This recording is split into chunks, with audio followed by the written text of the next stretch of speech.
So welcome guys to the next video of this chemical reaction and equations chapter. So या part मध्ये आपण writing a chemical equation and how to balance a chemical equation हे दोन topic discuss करणार आहोत. So let's get started. तर पहिला आपण पाहू की रायटिंग अ केमिकल इक्वेशन. आतापर्यंत आपण पाहिले की इक्वेशन आपण का बरं लिहितो, ठीक आहे, केमिकल इक्वेशन का बरं लिहितो, त्याचं इम्पॉर्टन्स वगैरे वगैरे गोष्टी आपण पाहिल्या. आता इक्वेशन जे लिहिलं जातं त्याचासुद्धा एका पर्टिक्युलर फॉर्मॅटमध्ये लिहिलं जातं आणि त्याच्या काही स्टेप्स आहेत ज्या की फॉलो कराव्या लागतात. ओके, तर खूप इझी स्टेप्स आहेत, या तुम्हाला पेपरमध्ये सुद्धा परीक्षेत विचारल्या जाऊ शकतात. सो बेटर की तुम्ही त्या मी जसं जसं सांगतो तसं लक्षात ठेवाव्या. ओके, इझी स्टेप्स आहेत. So let start.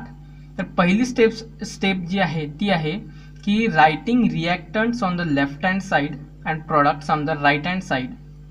Okay, and also draw an arrow pointing towards the product indicating the direction of reaction. म्हणजे काय, तर समजा माझ्याकडे एक रिॲक्शन आहे.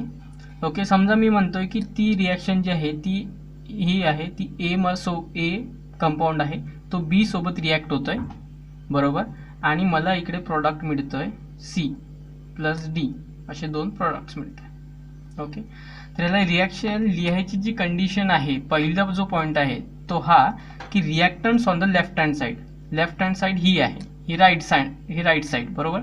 तर जे रिॲक्टंट्स आहेत ते लेफ्ट साईडला लिहायचे असतात. ओके, याचे एक्झाम्पल सुद्धा बघू, आपण पुढे बघू. ओके, लेफ्ट साईडला रिॲक्टंट्स लिहायचे असतात आणि राईट साईडला प्रोडक्ट्स. म्हणजे हा जो ए आहे हा एक रिॲक्टंट आहे आणि बी सुद्धा एक रिॲक्टंट आहे, जे की आपल्याला लेफ्ट साईडला लिहायचे आहे आणि प्रोडक्ट्स लिहायचे ते राईट साईडला. आणि त्यांना इंडिकेट कशाने करायचं, तर एक जॉईन ॲरो दाखवायचा जो की प्रोडक्टकडे पॉईंट करणार. हे प्रोडक्ट्स आहेत तर यांच्याकडे पॉइंटिंग एक ॲरो दाखवायचा. ओके, जो की रिॲक्शन या डायरेक्शननी होत आहे ते दाखवणार. ओके, रिॲक्शनची direction indicating the direction towards the product. Okay, ठीक आहे, तर हा पहिला point. Second, two or more reactants or products join by plus sign. म्हणजे दोन किंवा जास्त असेल, किंवा जास्त असेल, प्रोडक्ट्स असो की रिॲक्टंट्स असो, त्यांना प्लस साईनने जॉईन करायचं. ठीक आहे, यात पुन्हा आणखी एक असेल तर त्याला सुद्धा प्लस, काही ई असेल तर ई. ओके, सो प्लसनी प्रोडक्ट्स जॉईन करायच्या आणि रिॲक्टंट सुद्धा प्लस साईननी, म्हणजे पॉझिटिव्ह जो आपण प्लस करतो ॲडिशनचा, त्याने जॉईन करायचे आहे. हा नेक्स्ट पॉईंट आहे. ओके, थर्ड आहे की आपल्याला जे सिम्बॉल्स आहेत ते हे वापरायचे आहे एक पर्टिक्युलर स्टेट किंवा एखादी ॲक्शन रिप्रेझेंट करण्यासाठी इक्वेशनमध्ये. तर कुठले कुठले सिम्बॉल्स आहे, सिम्बॉल सुद्धा तुम्हाला लक्षात ठेवायचे आहे, ते सुद्धा इम्पॉर्टंट आहे. यावर सुद्धा मॅच द पेअर किंवा फिल इन द ब्लँक्स वगैरे काही येऊ शकतं. ओके, सो सिम्बॉल्स कुठले आणि त्यांना कशा प्रकारे इक्वेशनमध्ये वापरायचे आहे ते आता बघा. तर दोन पॉईंट्स तर कळल्या तुम्हाला की लेफ्ट साईडला रिॲक्टंट्स लिहितो आपण, राईट साईडला प्रोडक्ट्स लिहितो. ओके, आणि त्यांना एका ॲरोने पॉइंटिंग टुवर्ड्स द प्रोडक्ट दाखवतो. ठीक आहे. ओके, हा दुसरा पॉईंट. आणि तेच पुन्हा त्यात की त्यांना प्लस साईनने जॉईन करतो. Two or more reactants or products they are join by plus sign. ठीक आहे. आता इथे सिम्बॉल्स कुठले कुठले वापरले जातात, तर हे सिम्बॉल्स बघा. पहिला आहे जी. ओके, जी जो आहे तो गॅसियस स्टेट इंडिकेट करतो. म्हणजेच काय, तर समजा मी हा जो कंपाऊंड आहे हा जर गॅस असेल तर मी रिॲक्शनमध्ये कसं लिहिणार, जेव्हा मी हा कंपाऊंड लिहिला तेव्हा त्याच्या बाजूने मी ब्रॅकेटमध्ये जी लिहिणार, असा मी इंडिकेट करणार. समजा हा माझा जो बी आहे तो जर गॅस असेल, ओके, तो किंवा प्रोडक्ट माझा जर समजा फॉर्म झालेला हा डी, जर हा प्रोडक्ट जर गॅस फॉर्म झाला असेल तर मी याला ब्रॅकेटमध्ये असा जी लिहिणार. ओके, म्हणजेच तो इंडिकेट करणार की जो प्रॉडक्ट मला भेटला आहे किंवा जो रिॲक्टंट मी यूज केला आहे तो गॅसियस स्टेटमध्ये आहे. सो त्याला इंडिकेट करण्यासाठी वापरतात ते स्मॉल जी. ओके, तसंच सॉलिड स्टेट जर असेल तर एस वापरतात. अगेन तसंच लिहिलं जातं. लिक्विड स्टेटमध्ये असेल तर एल वापरतात. ओके, आणखी आता गॅसियस स्टेट आणि इथे बघा हा आहे गॅसियस प्रॉडक्ट. तर हा जो अपवर्ड ॲरो आहे तो गॅस जेव्हा रिलीज होते, म्हणजे आता समजा तुमच्याकडे दोन्ही सॉलिड आहे, जे रिॲक्टंट्स तुम्ही घेतले, समजा हा ए सुद्धा सॉलिड आहे तर तुम्ही इथे एसनी रिप्रेझेंट कराल ब्रॅकेट दाखवून. बी सुद्धा सॉलिड असेल तर इथे सुद्धा तुम्ही एसनी. ओके, परंतु जो प्रॉडक्ट भेटत आहे तो जर तुम्हाला गॅस भेटत असेल आणि ती गॅस बाहेर निघत असेल, ओके, तर त्याला अपवर्ड ॲरोने दाखवतात. ओके, मग आता वापरायचं कुठला, हा वापरायचा का हा वापरायचा? तर जेव्हा तुम्हाला प्रोडक्ट मिळतो तेव्हा तुम्हाला हा अपवर्ड ॲरो वापरायचा आहे, जो की गॅस रिलीज झाली हे इंडिकेट करतो. आणि गॅस जो आहे हा जी, तो तुम्ही रिॲक्टंटमध्ये वापरायचा असतो. ओके, तर ही गोष्ट लक्षात ठेवायची आहे. तर सॉलिड लिक्विड गॅससाठी जे GSL हे सिम्बॉल्स वापरायचे आहे, म्हणजे त्यांचा पहिलं अक्षर. गॅससाठी G, सॉलिडसाठी S आणि लिक्विडचा L. ओके, आणि जर गॅसियस प्रोडक्ट फॉर्म होते म्हणजे गॅस जर रिलीज होत असेल तर अपवर्ड ॲरो दाखवायचा आहे. ओके, आणि आता प्रेसिपिटेट जर असेल तर डाऊनवर्ड ॲरो दाखवायचा आहे. आता प्रेसिपिटेट म्हणजे काय? तर प्रेसिपिटेट म्हणजे जेव्हा तुम्ही जर सपोज एखाद 2 लिक्विड्स घेतले, ओके, आणि त्यांची जर रिॲक्शन केली आणि जर समजा त्या लिक्विड्समध्ये जर तुम्हाला एखादा सॉलिड सबस्टन्स भेटत असेल, आता तुमच्याकडे ते दोन्ही लिक्विड होते बरोबर, तुम्ही टेस्ट ट्यूब घेतली, टेस्ट ट्यूबमध्ये एक लिक्विड आधीच होतं, त्यात तुम्ही आणखी एक लिक्विड टाकलं आणि तुम्ही जर रिॲक्शन केली त्याची, तर तुम्हाला असं जाणवलं की ते एकतर जी आहे लिक्विडची लेअर होती वरती, परंतु त्याच्या खाली सुद्धा एक अशी खडकाप्रमाणे आणखी एक लेअर तयार झाली. ओके, किंवा तुम्हाला जे सँड वगैरे म्हणता, वाळू, त्यासारखी एक लेअर बनली चुन्यासारखी वगैरे, म्हणजेच काहीतरी प्रेसिपिटेट फॉर्म झाला तिथे. लिक्विड तर होतंच, पण आणखी एक नवीन सबस्टन्स फॉर्म झाला जो की आपण ॲड केला नव्हता, परंतु तो फॉर्म झाला तिथे. ओके, आणि तो क्लिअरली आपल्याला दिसत आहे डोळ्यांनी. ओके, सो तशाला म्हणतात प्रेसिपिटेट. ओके, तर तसं जर प्रेसिपिटेट फॉर्म झाला असेल तर त्याला करतात डाऊनवर्ड ॲरोने इंडिकेट. ओके, डाऊनवर्ड ॲरोने. आणि हे सगळे जे सिम्बॉल्स आहेत ते त्याच ज्या कंपाऊंडला आपण शो करतोय, त्या जो कंपाऊंडचा प्रेसिपिटेट फॉर्म झाला आहे, सपोज सीचा फॉर्म झाला असेल तर सीच्या बाजूने मी ब्रॅकेटमध्ये असं ॲरो दाखवणार होतो. ठीक आहे. ओके, नेक्स्ट आहे जर ॲक्वियस सोल्युशन स्टेट असेल तर त्याला AQ ने डिनोट करतात. आता ॲक्वियस म्हणजे काय? तर कंपाऊंड असेल त्यात मी सिंपल वॉटर ॲड केलं, वॉटरलाच म्हणतात ॲक्वियस. ॲक्वा म्हणतो ना आपण, ॲक्वा मीन्स वॉटर. तशीच ॲक्वियस स्टेट म्हणजे कंपाऊंडमध्ये मी जर वॉटर टाकलं तर तो होतो ॲक्वियस स्टेटमध्ये. म्हणजेच त्यात जर वॉटर प्रेझेंट असेल तर त्याला ॲक्वियस स्टेट म्हणतात आणि त्याला रिप्रेझेंट करतात AQ ने, अगेन ब्रॅकेटमध्ये. ओके, सो सबस्टन्स जर माझा हा जर सपोज B, तो जर त्यात मी जर वॉटर ॲड केलं तर तो होणार ॲक्वियस स्टेटमध्ये आणि मी बाजूला लिहिणार AQ त्याच्या ब्रॅकेटमध्ये. ओके, तसंच आणखी जर त्यात मला हीट इंडिकेट करायची असेल, आता हे कशा झाले इथे बघा F पर्यंत, A to F. तर ह्या ज्या सगळ्या गोष्टी आहे ह्या आपण कंपाऊंड्स विषयी सांगत होतो, त्यामुळे त्या कंपाऊंड्सच्या बाजूला लिहायच्या आहे. आता ज्या पुढे मी सांगणार आहोत त्या रिॲक्शनच्या गोष्टी आहे, तर त्या रिॲक्शनच्या ॲरोवर लिहायच्या आहे. ओके, A to F ह्या सर्व कंपाऊंडशी रिलेटेड गोष्टी आहे. सॉलिड लिक्विड स्टेट झाली किंवा gases product, precipitate, aqueous state, तर ह्या कंपाऊंडशी रिलेटेड आहे, त्या कंपाऊंडच्या बाजूला दाखवायच्या आहे. आणि आता ज्या सांगणार आहोत त्या रिॲक्शनशी रिलेटेड आहे, तर त्या रिॲक्शनच्या ॲरोवर दाखवायच्या आहे. जसं की हा जो ट्रायंगल आहे हा दाखवतो हीट. जर मी तिथे त्याला हीट जर दिली असेल त्या रिॲक्शनमध्ये तर हा ट्रायंगल दाखवतात तिथे, म्हणजेच ह्या ॲरोवर इथे जर मी हीट केली असेल तर मी इथे ट्रायंगल दाखवणार. ओके, ठीक आहे. नंतर आणखी काय काय दाखवू शकतो आपण तसंच, तर तिथे तुम्ही टेम्परेचर, प्रेशर, कॅटॅलिस्ट एक्सेट्रा गोष्टी ॲरोवर दाखवू शकता. ओके, चौथा पॉईंट तुम्हाला लक्षात ठेवायचा आहे काय, तर टेम्परेचर. तर तुम्ही हीट दिली तर सिम्पली ह्या दाखवा. टेम्परेचर तुम्ही लिहू शकता 36 डिग्री किंवा जे काही डिग्री सेल्सिअस तुम्ही दिलं असेल ते. नंतर प्रेशर दाखवू शकता तुम्ही पास्कलमध्ये.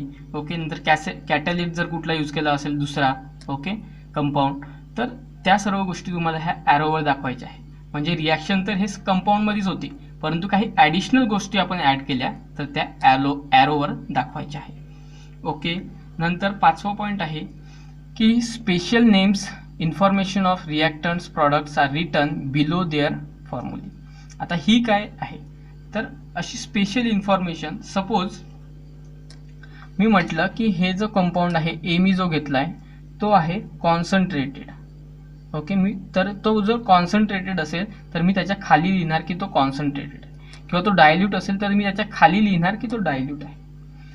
म्हणजेच काय, तर एखाद्या याची पर्टिक्युलर अशी काही कंडिशन असेल, ओके, त्या कंपाऊंडशी रिलेटेड, तर मी त्या कंपाऊंडच्या खाली लिहिणार. म्हणजे आता तुम्हाला लक्षात आलं की स्टेट्स जर असेल कंपाऊंडच्या तर त्या बाजूला लिहायच्या, रिॲक्शनमध्ये कुठल्या गोष्टी यूज केल्या असेल तर त्या ॲरोवर लिहायच्या, आणि कंपाऊंडची जर पर्टिक्युलर कुठली हे असेल प्रॉपर्टी तर त्याच्या खाली लिहायची. हे आहे 5 पॉईंट जे की तुम्हाला लक्षात ठेवायचे आहे. पुस्तकात सुद्धा दिलेले आहे, पेपरासाठी इम्पॉर्टंट आहे. आता बघा इथे सिम्पली मी काही एक्झाम्पल्स घेतले आहेत, त्यातून तुम्हाला चांगलं क्लिअर होणार. तर हे जे लेफ्ट साईडला आहे ते आहेत रिॲक्टंट्स, जे राईट साईडला आहे ते आहेत प्रॉडक्ट्स. मी त्यांना जॉईन केलं आहे ॲरोनी, ॲरो पॉईंट होत आहे प्रॉडक्ट्सकडे. 2 रिॲक्टंट्स होते, मी त्यांना प्लस साईनने जॉईन केलं. 2 प्रॉडक्ट होते, मी त्यांना प्लस साईनने जॉईन केलं. ओके. CuSO4 ॲक्वियस स्टेटमध्ये होता तर मी त्याच्या बाजूला ॲक्वियस लिहिलं ब्रॅकेटमध्ये. हा सॉलिड स्टेटमध्ये होता तर मी त्याला सॉलिड स्टेटमध्ये लिहिलं. अगेन हा प्रॉडक्ट ॲक्वियस स्टेटमध्ये होता तर मी AQ लिहिला, आणि हा सॉलिड स्टेटमध्ये होता तर मी इथे त्याच्या बाजूला इथे S लिहिला. ओके. तर अगेन हा CaCO3 हा सॉलिड स्टेटमध्ये होता तर मी S लिहिला त्याच्या पुढे ब्रॅकेटमध्ये. आता यात रिॲक्शनमध्ये मी याला हीट दिली, सो मी इथे ट्रायंगल काढला ॲरोवर. अगेन कॅल्शियम क्लोराईड सॉलिड स्टेटमध्ये होता तर मी इथे S लिहिला, आणि इथे मला CO2 ही गॅस मिळाली, ती गॅस इव्हॉल्व झाली. ओके, ती गॅस इव्हॉल्व झाली म्हणून मी इथे ॲरो दाखवला, अपवर्ड ॲरो. जर प्रेसिपिटेट फॉर्म झाला असता तर डाऊनवर्ड ॲरो दिला असता मी. ओके. तसंच इथे व्हेजिटेबल ऑइल घेतलं मी, कुठल्या स्टेटमध्ये तर लिक्विड, त्यामुळे मी इथे L दाखवलं. प्लस साईननी जॉईन केलं, लेफ्ट साईडचे आहे रिॲक्टंट, राईट साईडचे आहे प्रॉडक्ट. इथे ॲरोनी मी पॉईंट केलं टुवर्ड्स प्रॉडक्ट, 60 डिग्री टेम्परेचर, आणि हा कॅटलिस्ट मी इथे मेन्शन केला, निकेल कॅटलिस्ट, आणि याची स्टेट मी मेन्शन केली. ओके. आता जे स्पेशल नेम्स होते जसं की कॉन्सन्ट्रेटेड, ओके, तर इथे जो 4HNO3 नायट्रिक ॲसिड जे मी यूज केलं आहे ॲक्वियस स्टेटमध्ये बघा, तर ते मी कॉन्सन्ट्रेटेड यूज केलं आहे, त्यामुळे त्याच्या खाली लिहिणार मी ब्रॅकेटमध्ये कॉन्सन्ट्रेटेड, आणि जो प्रोडक्ट फॉर्म झाला तो, आणि त्यांच्या स्टेटसुद्धा मग ॲक्वियस, गॅस, लिक्विड. ओके. आणि ॲरोनी मी पॉईंट करणार. Okay. So this is about the writing of chemical equation. Now next तुम्हाला विचारलं आहे question, do you know. Okay, तुम्हाला माहिती आहे का? तर तुम्हाला विचारलं कोणी की तुम्हाला माहिती आहे का की silver nitrate is used in waters ink, तर तुम्ही काय आन्सर द्याल? यस, आम्हाला माहिती आहे. मग त्यांनी विचारलं का, तर मग माहिती आहे का तर मग काय सांगाल? सो त्याच्यासाठी बघा आता काय सांगाल ते. Okay. So silver nitrate is used in water sink, म्हणजे जेव्हा तुम्ही जाल नाही, तुम्ही लहान आहात, तुम्ही मोठ्या माणसांच्या अंगठ्यावर किंवा बोटांवर पाहिलं असेल, बोटांवर. ओके. तर तिथे निळ्या रंगाची शाई लावलेली असते जेव्हा त्यांनी वोटिंग करण्यासाठी जातात. ओके. तर तिथे ती शाई जी आहे ती AgCl ची असते, म्हणजे सिल्वर क्लोराईड. तर का बरं का ती शाई वापरतात? तर तिथे जी रिॲक्शन होते ती अशा प्रकारे होते. सो तिथे जी रिॲक्शन होते ती अशा प्रकारे होते, म्हणजे हा जो सिल्वर नायट्रेट जो आहे तो त्या शाईमध्ये असतो प्रेझेंट. ओके. इंकमध्ये सिल्वर नायट्रेट असतो. ठीक आहे. तर हा जो सिल्वर नायट्रेट आहे तो तुमच्या स्किनमधल्या NaCl म्हणजे सॉल्ट सोबत, कारण आपल्या त्वचेतून जो आहे तो घाम निघत असतो, बरोबर, तो.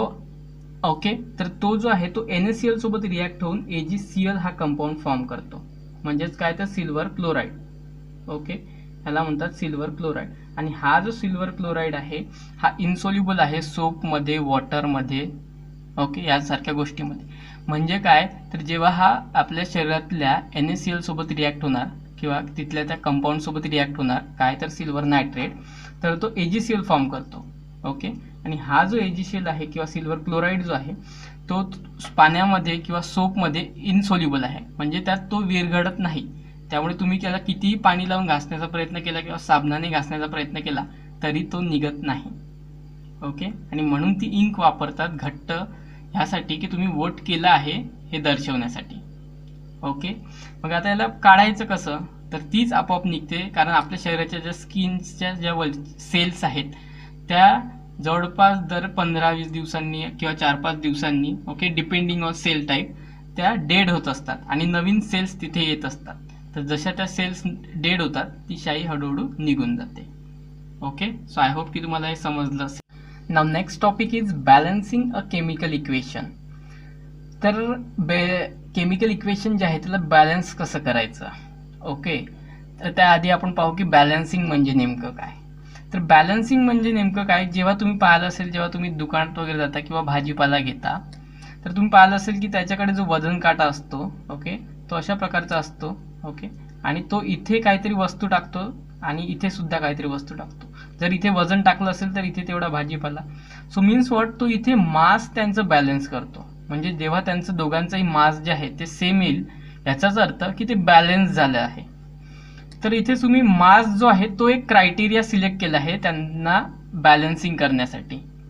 ओके, तर असे तुम्ही अनेक सुद्धा क्रायटेरिया डिसाईड करू शकता. जसं की तुम्ही म्हटलं की हाईट, एका पर्सनची हाईट समथिंग 5 इंच आहे आणि दुसऱ्याची सुद्धा 5.1 असेल समजा दुसऱ्याची, तर तुम्ही काय म्हणाल, तर ते दोघेही हाईटच्या बाबतीत म्हणजे हाईट या क्रायटेरियासाठी ते बॅलन्स्ड नाही आहे. ओके, जर दोघांची हाईट जर सेम असेल 5.1 5.1, तेव्हा तुम्ही म्हणाल की ते क्रायटेरिया कुठला, तर हाईटच्या बाबतीत ते दोघेही बॅलन्स्ड आहे. ओके, तर तसंच जो आहे तो क्रायटेरिया केमिकल इक्वेशनच्या बाबतीत सुद्धा लागू केला जातो की इक्वेशन जे आहे ते बॅलन्स करण्यासाठी. मग इक्वेशनला बॅलन्स आहे असं कधी म्हणतो आपण, तर आता तुम्हाला माहिती आहे की इक्वेशनमध्ये दोन बाजू असतात. काय, तर लेफ्ट साईडला असते ती म्हणजे कुठली, तर रिॲक्टंट साईड. ओके, ती असते रिॲक्टंट साईड, आणि राईट साईडला जो मिळते ती असते प्रॉडक्ट. ओके, दोन गोष्टी असतात एका रिॲक्शनमध्ये, केमिकल रिॲक्शनमध्ये, ओके, किंवा इक्वेशनमध्ये. तर इथे जे नंबर ऑफ ॲटम्स आहेत एलिमेंट्सचे, ओके, इथे कुठला एक कंपाऊंड असेल तर त्यात जे एलिमेंट्स आहेत, जसं की NaCl, मग त्यात एलिमेंट्स आहे Na आणि Cl, तर त्यांचे ॲटम्स, ओके, NaCl चे जे ॲटम्स आहे किंवा कंपाऊंडचे जे ॲटम आहे रिॲक्टंट साईडचे, ते इक्वल असले पाहिजे number of atoms of elements on product side. म्हणजे number of atoms of elements, okay, number of atoms किती ॲटम्स असायला आहेत एलिमेंटचे रिॲक्टंट साईडला, तेवढेच ॲटम जर असेल एलिमेंटचे प्रॉडक्ट साईडला, तर आपण म्हणतो की ते इक्वेशन आहे बॅलन्स्ड इक्वेशन. तर ते इक्वेशन असतं बॅलन्स्ड इक्वेशन. ओके, आता कळलंय तुम्हाला बॅलन्सिंग म्हणजे काय, तर त्यांचा जो कुठला क्रायटेरिया आपण सिलेक्ट केला आहे तो इक्वल असला पाहिजे. जसं की इथे आपण जो क्रायटेरिया घेतला आहे तो number of atoms of elements. Okay, मग इथे जर number of atoms of elements same असतील आणि इकडल्या बाजूला म्हणजे रिॲक्टंट साईडला आणि प्रॉडक्ट साईडला number of atoms of element जर सेम असतील, तर आपण म्हणू की ते इक्वेशन बॅलन्स्ड आहे. अदरवाईज ते इक्वेशन अनबॅलन्स्ड आहे असं आपण म्हणू. ओके, तर आता आपण म्हणू, मग आपल्याला माहिती आहे की वेगवेगळे क्रायटेरिया असू शकतात बॅलन्सिंगचे. मग हाच एक क्रायटेरिया आहे का, नाही. तर मास सुद्धा तुम्ही दोन्ही साईडचं सेम दाखवून हे दाखवू शकता की हे इक्वेशन बॅलन्स्ड आहे. ओके, आणि ते कशानुसार, तर लॉ ऑफ कन्झर्वेशन ऑफ मासनुसार. परंतु आपण मास ह्यासाठी यूज करत नाही की मास जे आहे ते पॉईंटमध्ये असतं आणि मास लक्षात ठेवणं प्रत्येक एलिमेंटचं सोपं नसतं. ओके, आणि ॲटम जे आहे ते आपण सरळ रिॲक्शन पाहून किंवा इक्वेशन पाहून सांगू शकतो, परंतु मास आपल्याला प्रत्येक एलिमेंटचं लक्षात राहू शकत नाही. So mass is not use, but we can use mass, okay, for balancing. ठीक आहे, तर इथे क्रायटेरिया यूज केला जातो हा. मग आता स्टेप्स कुठल्या आहे बॅलन्सिंग ऑफ ए केमिकल इक्वेशनच्या, ओके, किंवा रिॲक्शनच्या. ओके, तर इथे सुद्धा काही स्टेप्स आहेत, त्यासुद्धा इम्पॉर्टंट आहे, तुम्हाला परीक्षेच्या दृष्टीने त्यासुद्धा लक्षात ठेवायच्या आहे. ओके, तर आता समजा मी एक रिॲक्शन घेतली, sodium hydroxide plus sulphuric acid reactant, आणि राईट साईडला प्रॉडक्ट जॉईन केलं आहे प्लस साईननी, इंडिकेट केलं आहे arrow towards the product. Okay, indicating the direction of reaction. So sodium hydroxide plus sulphuric acid gives sodium sulphate plus water. Okay, तर पहिली जी step आहे ती की जशान तसं इक्वेशन जे दिलं आहे वर्ड इक्वेशन त्याला केमिकल फॉर्म्युल्यामध्ये लिहायचं, म्हणजेच केमिकल इक्वेशनमध्ये. सो सोडियम हायड्रॉक्साईड होणार NaOH, ओके, सल्फ्युरिक ॲसिड होणार H2SO4, येते ॲरो, आणि सोडियम सल्फेट होणार Na2SO4, वॉटर होणार H2O. आता इथे तुम्हाला यांचे नावं आणि त्यांचे फॉर्म्युले हे यायला पाहिजे. ओके, जर नसेल येत तर त्याला कुणी काही करू शकणार नाही. Okay, so this things you must know. Okay, आणि जर तुम्हाला यावर स्पेशल व्हिडिओ पाहिजे असेल, कुठले इम्पॉर्टंट असे कंपाऊंड तुम्हाला लक्षात ठेवायचे आहे, तर तुम्ही मला सांगा कमेंट बॉक्समध्ये, मी त्यावर सुद्धा एक व्हिडिओ बनवेल. ओके, सो ही पहिली स्टेप तुम्हाला ते लिहून घ्यायचं आहे. नंतर तुम्हाला चेक करायचं आहे सेकंड स्टेपमध्ये की ते इक्वेशन बॅलन्स आहे का नाही. कशाच्या बेसिसवर, तर नंबर ऑफ ॲटम्स या बाजूचे आणि नंबर ऑफ ॲटम्स प्रॉडक्ट साईडचे इक्वल आहे की नाही. ओके, तर ते कसं काय चेक कराल, तर हे बघा, मी पहिला एलिमेंट सिलेक्ट केला सोडियम. तर सोडियम बघा लेफ्ट साईडला इथे आहे, तर इथे त्याचा ॲटम एकच आहे बरोबर. तर इथे बघा राईट साईडला तर सोडियमचे 2 ॲटम आहे Na2. तर हे जे इक्वेशन आहे ते बॅलन्स्ड नाही सिम्पली. तसेच तुम्ही ओचे एचचे बघू शकता किंवा एसचे बघू शकता. ओके, एचचे जर बघाल तर इथे एच 1 आहे आणि इथे 2, म्हणजेच काय तर राईट साईडला टोटल 3 एच आहे आणि लेफ्ट साईडला जर बघाल तर इथे एच हे 2च आहेत. ओके, इथे एच हे 2च आहे, इकडे 3 इकडे 2, म्हणजे हे बॅलन्स्ड इक्वेशन नाही कारण इथे नंबर ऑफ ॲटम जे आहे लेफ्ट साईडला आणि राईट साईडला ते इक्वल नाही. ओके, तर हे चेक करायचं सेकंड स्टेपमध्ये की ते बॅलन्स आहे की नाही. नसेल बॅलन्स तर बॅलन्स करायचं, असेल बॅलन्स तर नाही करायचं. सो बॅलन्स नाही आहे. थर्ड स्टेपमध्ये आता आपण याला बॅलन्सिंग करायचं आणि ही स्टेप मोस्ट इम्पॉर्टंट स्टेप आहे, थर्ड स्टेप, ज्यात तुम्ही बॅलन्सिंग शिकणार आहात. ओके, तर कसं ते आता लक्षात घ्या. खूप खूप इम्पॉर्टंट स्टेप आहे आणि लक्षपूर्वक काळजीने ऐका. ओके, तर यात तुम्हाला काय करायचं आहे, पहिलं तर तुम्हाला यातला असा एक एलिमेंट सिलेक्ट करायचा आहे, कंपाऊंड सिलेक्ट करायचा आहे ज्यात मॅक्सिमम नंबर ऑफ ॲटम्स आहेत. तर हा पहिला point. Start balancing an equation from the compound which contain maximum number of atoms. तर जिथे जास्तीत जास्त ॲटम्स आहेत तर तुम्ही बघाल इथे H2SO4 आणि Na2SO4 मध्ये जास्तीत जास्त ॲटम्स आहेत. तर तुम्ही बॅलन्सिंग इथून सुरू कराल या 2 कंपाऊंड्सपासून बरोबर. मग आता दोन्ही सिलेक्ट कसे काय करा, कुठल्या एकापासून सुरुवात करावी लागेल. तर असे 2-4 जर कंपाऊंड असेल जसे की ते 2 आहे तर त्यात काय कराल, from that compound select that element which has equal number of atoms, unequal number of atoms on 2 sides. मग ह्या कंपाऊंडमधून किंवा ह्या कंपाऊंडमधून असा एक ॲटम सिलेक्ट करायचा ज्याचे, असा एक एलिमेंट सिलेक्ट करायचा ज्याचे नंबर ऑफ ॲटम्स दोन्ही साईडला अनइक्वल आहे. ओके, तर मग त्यातलं तुम्ही कुठलाही कंपाऊंड सिलेक्ट करू शकता. सपोज मी सिलेक्ट केला Na2SO4. ओके, मग यातला कुठलाही एक ॲटम, सो सपोज मी घेतला Na. ओके, मग Na जर बघितलं तर इकडे 2 आहे आणि इकडे एकच आहे बरोबर. तर मग मी बॅलन्स करण्यासाठी काय करणार, तर इकडल्या बाजूने 2 लिहिणार. ओके, तर आता मला लक्षात आलं आहे की इथले Na2 ॲटम जे आहे ते इथे सुद्धा आता 2 झाले आहे. ओके, आणखी एक गोष्ट लक्षात ठेवा, खूप इम्पॉर्टंट आणि त्यात तुम्ही बरेचदा चुका करता. ओके, काय तर इथे जसं Na2 आहे तसाच Na2 इथे सुद्धा बॅलन्सिंगमध्ये इथे द्यायचा नाही, ती कम्प्लिटली रॉंग गोष्ट आहे. ओके, बॅलन्सिंगसाठी जे नंबर्स आपण इंडिकेट करतो ते ऑलवेज इथे पुढे लिहायचे कंपाऊंडच्या, इथे इथे इथे इथे. ओके, जिथे कुठे बॅलन्स करायचं असेल तिथे त्याच्या पुढे लिहायचा, इथे सबस्क्रिप्टमध्ये खाली वापरायचा नाही. ओके, ही इम्पॉर्टंट गोष्ट आहे, तुम्ही स्टार करून तिथे लिहून ठेवा नोटबुकमध्ये किंवा पुस्तकात. ठीक आहे. ओके, आता Na2ला बॅलन्स केलं आहे आपण. ओके, आता बघा तुम्ही तर इकडे 2 आहे Na, तर इकडे सुद्धा 2 आहे Na. ऑक्सिजन बघाल तर इथे 2 आहे आणि इथे 4 म्हणजे 6 आहे. तर इथे ऑक्सिजन, इकडे 4 आणि इकडे 1 म्हणजे 5च आहे. तर इकडे 6 आणि इकडे 1 म्हणजे 5 आहे. तर मी मग काय करतो, इथे 2 देतो. तर आता बघाल तर इकडे 4 आणि इथे 2 ऑक्सिजन म्हणजे 6 झाले आणि इथे हे 2 ऑक्सिजन आणि इथे हे 4 ऑक्सिजन म्हणजे 6 झाले. सो आता बघाल तर ऑक्सिजन बॅलन्स झाले. हायड्रोजन बघाल तर इथे 2 आणि इथे 2 म्हणजे 4 आणि इथे हे 2 2 4 हायड्रोजन झाले. ओके, मोजायचं कसं, तर हा जर असेल आणि सिम्पली मल्टिप्लाय करायचं. आता इथे एक ॲटम आहे हायड्रोजनचा, याला 2नी मल्टिप्लाय म्हणजे 2 ॲटम्स आहेत. ओके, खालच्या एलिमेंटने खालच्या नंबरने सुद्धा मल्टिप्लाय करायचं असतं. जसं की इथे बघाल तर इथे 2नी सुद्धा हे मल्टिप्लाय होणार एचला आणि हे 2 खालचे म्हणजे 2 × 2 4. ठीक आहे, सिम्पली. आणि एसचा अगेन एकच आहे तर तो बॅलन्स, म्हणजे आता हे इक्वेशन बॅलन्स झालं आहे.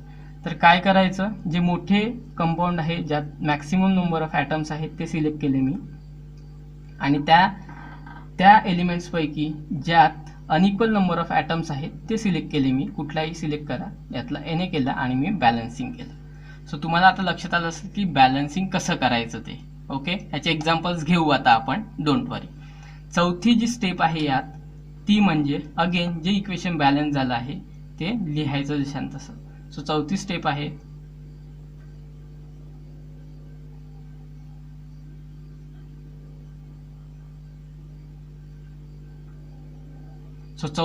आहे write down the balanced equation. म्हणजे जे इक्वेशन तुम्हाला बॅलन्स केलं आहे तुम्ही ते इथे सिम्पली राईट डाऊन करायचं आहे. ओके, तुम्हाला जो क्वेश्चन विचारणार त्यात तुम्हाला या स्टेप्स सांगाव्या लागतील 4. सो तुम्हाला सिम्पली त्या 4 स्टेप्स लक्षात ठेवायच्या आहे. तर काय आहे त्या 4 स्टेप? पहिली आहे write the chemical equation in the form of from the given word equation. Okay, म्हणजे तुम्हाला इक्वेशन दिलं राहील अशा प्रकारे वर्ड फॉर्ममध्ये, तर ते तुम्हाला केमिकल फॉर्ममध्ये लिहावं लागेल, फॉर्म्युल्याच्या फॉर्ममध्ये. ही पहिली स्टेप. सेकंड स्टेप, तुम्हाला जस्ट चेक करावं लागेल की ते बॅलन्स आहे की नाही. कसं? तर नंबर ऑफ ॲटम्स एलिमेंट्सचे चेक करायचे राईट साईडला, म्हणजे रिॲक्टंट साईडला आणि प्रॉडक्ट साईडला. ओके, ही झाली सेकंड स्टेप. मग थर्ड स्टेप काय? तर बॅलन्स जर नसेल तर तिथे मग बॅलन्सिंग करायचं, असेल तर करायची गरज नाही. ओके, सो थर्ड स्टेपमध्ये मग काय कराल तुम्ही? आधी तर तिथले कंपाऊंड सिलेक्ट कराल ज्यात मॅक्सिमम नंबर ऑफ ॲटम्स आहेत. ओके, आणि ते केल्यानंतर तिथला एलिमेंट सिलेक्ट कराल ज्यात अनइक्वल नंबर ऑफ ॲटम्स आहेत दोन्ही साईडला. ओके, आणि नंतर बॅलन्सिंग करा. ओके, आणि जे बॅलन्स झालं इक्वेशन ते चौथ्या स्टेपमध्ये राईट करा. So write down balance equation. Okay, so these are the 4 steps of how to balance an equation. Okay, so इथे मी एक इक्वेशन घेतलं आहे की how you will balance the equation. आता इथे बघाल तर राईट साईडला आहे ते म्हणजे लेफ्ट साईडला आहे रिॲक्टंट्स, राईट साईडला आहे प्रॉडक्ट्स. मी जॉईन केलं आहे ॲरोनी. इथे त्यांच्या स्टेट्स इंडिकेट केले आहे मी, सॉलिड, ॲक्वियस. प्लस साईन त्यांना जॉईन केलं आहे मी रिॲक्टंट्सना. प्रॉडक्ट्सना सुद्धा मी प्लस साईननी जॉईन केलं आहे. आणि इथे बघा तर प्रेसिपिटेट आहे, आणि इथे बघाल तर H2 ही गॅस आहे. ओके, आता याला बॅलन्स कसं काय करायचं? आधी तर इक्वेशन लिहिलं आहे, त्यामुळे पहिली स्टेप फॉलो करायची गरज नाही. ठीक आहे, वर्ड इक्वेशन जे आहे डायरेक्ट हे दिलं आहे. ओके, डायरेक्ट लिहून दिलं आहे, त्यामुळे फर्स्ट स्टेप फॉलो करायची गरज नाही. Second, check whether the equation is balanced or not. तर बॅलन्स आहे का बघा. तर इथे A G okay, number of atoms same आहे. एचचे बघाल तर इथे एच 1 आहे आणि इथे 2 आहे, म्हणजेच बॅलन्स नाही आहे, तर बॅलन्स करायची गरज आहे. सेकंड स्टेप झाली. थर्ड स्टेपमध्ये आता बॅलन्सिंग करायचं आहे. तर काय करायचं? कुठलेही असे कंपाऊंड सिलेक्ट करायचे ज्यात मॅक्सिमम नंबर ऑफ ॲटम्स आहेत. तर इथे बघाल तर असे 2 आहे कंपाऊंड, हा HCl आणि AgCl. यात 2 ॲटम आहे, यात 2 एलिमेंट आहे, यात 2 एलिमेंट किंवा ॲटम म्हणा. ओके, म्हणजे हे सिलेक्ट करायचे आहे 2. आता यातले बॅलन्स आहे की नाही ते बघायचं. मग मी इथला जर समजा Ag बघितला तर इथे 1 Ag आहे, इथे 1 Ag आहे. ओके, म्हणजे हे बॅलन्स्ड आहे. इथे 1 Cl आहे, इथे सुद्धा 1 Cl आहे. ओके, लेफ्ट साईडला आणि राईट साईडला 1 Cl आहे, म्हणजे दोन्ही साईड बॅलन्स्ड आहे. बरोबर. ओके, मग नेक्स्ट मूव्ह व्हायचं. जर ते बॅलन्स असेल तर नेक्स्ट कंपाऊंडकडे जायचं. मग मी इथे बघितलं H2 आहे, तर इथे एकच H आहे. बरोबर. मग मी काय करणार? तर इथे 2 द्यावं लागेल मला. सो मी इथे 2 दिला. मग ओके, मग H2 बॅलन्स झाले, परंतु Cl बघाल तर इकडे Cl 2 झाले आणि इकडे Cl एकच आहे. सो मी इथे मला 2 द्यावे लागतील, सो दॅट Cl सुद्धा बॅलन्स्ड होणार. ओके, तर आता बघाल Ag इकडे 2 झाले आहे, Ag इकडे एकच झाला आहे, सो इथे मला 2 Ag द्यावे लागतील. झालं बॅलन्स इक्वेशन, सिम्पल. तर आता बघा 2 Ag आहे, 2 Ag आहे, 2 H आहे, H सुद्धा 2 आहे, 2 Cl आहे, 2 Cl आहे. ओके, तर आता तुम्हाला लक्षात आलं चौथी स्टेप जसं तसं जे आता बॅलन्स झालं इक्वेशन ते राईट डाऊन करा. सिम्पल. ओके, तर steps in balancing chemical equation okay त्या आत्ताच आपण पाहिले आहे. ह्या फर्स्ट, टू, थर्ड आणि ही फोर्थ स्टेप, ते 4 स्टेप झालेले आहे. आता इथे एक ॲक्टिव्हिटी दिली आहे बघा, यूज युअर ब्रेन पॉवर, आणि इथे 3 हे क्वेश्चन्स दिले आहे. तर ते क्वेश्चन्स आता आपण सॉल्व्ह करूया. पहिला बघा, identify the reactants and products of the equation 6. Okay, तर इक्वेशन 6 जे आहे ते आहे इथे दिलेलं, हे बघा हे आहे इक्वेशन नंबर 6. यातले रिॲक्टंट आणि प्रोडक्ट ओळखायचे आहे. ओके, तर तुम्हाला माहिती आहे की रिॲक्टंट असतात लेफ्ट साईडला, ओके, आणि प्रोडक्ट्स असतात राईट साईडला. सो रिॲक्टंट आहे व्हेजिटेबल ऑइल अँड H2 आणि प्रोडक्ट आहे वनस्पती घी. ओके, नेक्स्ट आहे write down the steps in balancing the equation. आता बघा, तुम्हाला जर हा क्वेश्चन पेपरमध्ये वगैरे आला असाच येणार नाही, असं काही नाही, दुसराही येऊ शकतो. ठीक आहे, तर त्यात तुम्हाला सिम्पली एक्सप्लेन करायचं आहे 3 किंवा 4 स्टेपमध्ये आन्सर. ओके, हा क्वेश्चन आहे की write down the steps in balancing the equation, आणि इक्वेशन आहे N2 + H2 is NH3. Okay, N2 + N. Okay, तर अशा प्रकारे हे इक्वेशन दिलेलं आहे. Now how to balance the equation. ठीक आहे, तर याचा आन्सर तुम्हाला 3 किंवा 4 स्टेपमध्ये लिहायचा आहे. ओके, तर पहिल्या स्टेपमध्ये तुम्हाला ते काय करायचं आहे, तर जसं तसं लिहून घ्यायचं आहे, तर ते लिहून घ्यायचं. ओके, हा पहिला point, the given equation is, आणि हे इक्वेशन लिहायचं. सेकंड पॉईंट त्यात लिहायचा की इथे नंबर ऑफ ॲटम्स जर तुम्ही बघाल तर अनबॅलन्स्ड आहे हे इक्वेशन, कारण इथे N2 आहे तर इथे N एकच आहे, त्यामुळे क्लिअरली अनबॅलन्स आहे आणि बॅलन्स करायचं आहे. तर पहिली स्टेप लिहायची की सिम्पली मल्टिप्लाय NH3 और प्रोडक्ट NH3. मी तुम्हाला डिक्टेट करतोय, तुम्ही लिहून घ्या. पहिली स्टेप किंवा पहिला point, multiply product NH3 by factor 2. का बरं, कारण इथे 2 नाही, तिथे नंबर ऑफ ॲटम्स 2 आहे. ओके, हे झाली रिॲक्टंट साईड, ही झाली प्रोडक्ट साईड. इथे 2 आहे तर इथे 1 आहे, त्यामुळे मी इथे 2 ने मल्टिप्लाय केलं. First point. सेकंड पॉईंट तुम्ही लिहाल की इथे H बघा 3 आहे तर इथे H2 आहे, त्यामुळे मी इथे 3 ने मल्टिप्लाय करणार. सो सेकंड त्यात तुम्ही लिहाल point, multiply H2 in reactant side by a factor of 3. Okay, आता बघाल तर हे इक्वेशन बॅलन्स झालेलं आहे, कारण इथे N2 आहे, इथे N2 आहे, इथे 3 दुने 6, सो H इज 6, इथे सुद्धा H इज 6, आणि त्यामुळे थर्ड लिहायचं की equation is balanced, and balance equation जे असेल इक्वेशन ते इथे परत लिहायचं. तर अशा प्रकारे तुम्हाला हे आन्सर करायचं आहे. ओके, नेक्स्ट आहे write down a balance chemical equation for the following reaction. ही रिॲक्शन दिली आहे, त्यासाठी बॅलन्स केमिकल इक्वेशन लिहायचं आहे. Calcium chloride plus sulphuric acid. तर कॅल्शियम क्लोराईडचा फॉर्म्युला आहे CaCl2 प्लस सल्फ्युरिक ॲसिडचा आहे H2SO4 gives you calcium sulphate, so CaSO4 plus hydrogen chloride, so HCl. Again बॅलन्ससाठी जास्त नंबरचे ज्या कंपाऊंडमध्ये जास्त ॲटम्स आहेत तो सिलेक्ट करा. सो मी याला सिलेक्ट केलं आहे आणि याला सिलेक्ट केलं आहे.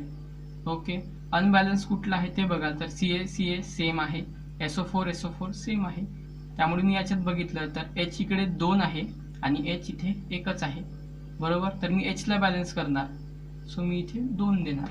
आणि आता बघाल तर H इकडे 2, इथे 2 आहे.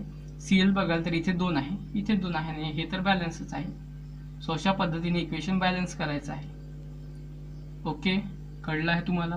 Next question, write down the physical states of reactants and products in the reaction. तर याची स्टेप जी आहे ती आहे SO2 in gaseous state, H2S सुद्धा गॅसियस स्टेट, आणि त्याच्या साईडला जस्ट इंडिकेट करायचं आहे. मग S हा आहे सॉलिड स्टेटमध्ये, H2O इन लिक्विड स्टेट, नंतर Ag आहे सॉलिड स्टेटमध्ये, HCl आहे इथे ॲक्वियस स्टेटमध्ये, आणि AgCl आहे सॉलिड, H2 आहे अगेन गॅसियस स्टेटमध्ये. तर इथे ब्रॅकेटमध्ये तुम्हाला इंडिकेट करायचं आहे त्याच्या पुढं. Okay, so that's all guys, आणि आय होप की तुम्हाला माझं शिकवणं हे आवडलं असेल. तर चॅनलला नक्की प्लीज सबस्क्राईब करा आणि तुमच्या मित्रांसोबत सुद्धा शेअर करा. Okay, so that's all for today, आणि भेटूया आता नेक्स्ट पार्टमध्ये. Thanks for watching.